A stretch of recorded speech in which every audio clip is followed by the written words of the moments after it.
الو، السلام عليكم. انا سميتي عادل الهرنة، مدينة فاس، موقع جدة، المملكة العربية السعودية.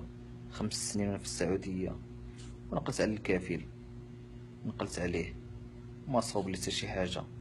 قال لي اليوم غدا اليوم غدا. طلب لي 5000 ريال، عطيته 5000. كيقول لي نصوب لك وندير لك، ومكرفس صراحة، مكرفس على يدي لي فلوسي، مكرفص عليا صراحة.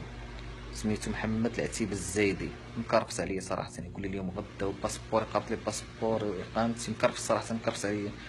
واش طالب بغا يرجع لبلادي، ما طالب حتى حاجة، بغا يرجع لبلادي. الله يجازيكم بخير، الله يرحم والديه. واحد السيد واحد عندنا الكيران، هو اللي مسكين، اللي داير فيه واحد الخير، ممكن مشربني، ممكن يشكرني مرمي في الشارع.